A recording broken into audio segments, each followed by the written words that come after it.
Hello दोस्तों, आज हम करेंगे मैथ के महत्वपूर्ण प्रश्न को हल। क्वेश्चन में दिया है कि यदि कोई व्यक्ति अपनी आय का 40% भोजन पर, 20% मकान किराए पर, शेष का 70% बच्चों की शिक्षा पर खर्च करता है, तो उसकी आय का कितना प्रतिशत शेष बचा।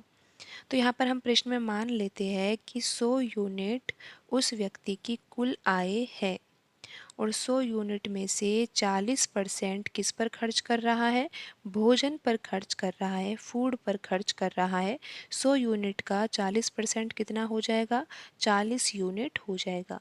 यानी कि 40 यूनिट का जो खर्चा है वो किस पर हो रहा है, भोजन पर हो रहा है। प्रश्न में आगे दिया हुआ है कि 20% का खर्चा किस पर हो रहा है, मकान किराए पर हो रहा है।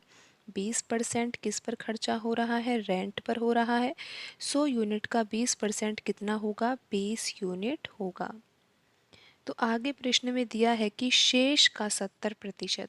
तो अब शेष कितना बचा है, 100 यूनिट में से 40 यूनिट और 20 यूनिट तो खर्च हो ही चुका है।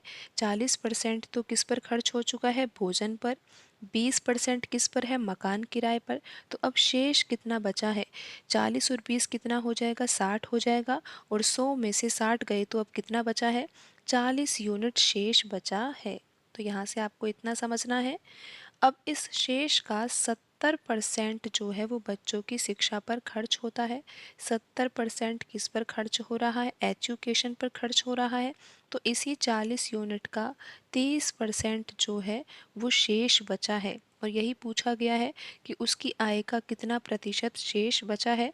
तो यहाँ पर 40 यूनिट का 70% कितना होगा, अगर हम यहाँ पर निकालें तो ये कितना होगा, 40 यूनिट का यहाँ पर आप निकाल लीजिए, 40 यूनिट का 70%। तो यहाँ पर हम किस तरह से निकालेंगे, 40 यूनिट का के स्थान पर गुणा और ये 70/100। तो यहाँ पर आप ज़ीरो से ये तो जीरो ऐसे काट दोगे, तो 4 का गुणा 7 से करेंगे तो ये आ जाएगा 28 यूनिट के बराबर। तो 40 यूनिट में से 28 यूनिट जो है वो शिक्षा पर खर्च हो रहे हैं। तो यहाँ पर ये 30% किसके बराबर आ जाएगा, 12 यूनिट के बराबर आ जाएगा। 40 यूनिट में से 28 यूनिट शिक्षा पर खर्च हो रहे हैं, 12 यूनिट शेष बचे हैं।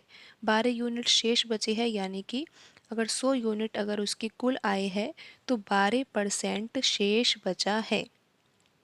क्योंकि यहाँ पर 12 यूनिट शेष बचा है और 100 यूनिट कुल आय है, तो 12 यूनिट यानी कि 12%। और प्रश्न में यही पूछा था कि उसकी आय का कितना प्रतिशत शेष बचा है, तो आंसर होगा 12%। ऑप्शन बी में लिखा हुआ है 12%, तो यही सही आंसर होगा। आज की वीडियो में इतना ही, मिलते हैं अगली वीडियो में। धन्यवाद।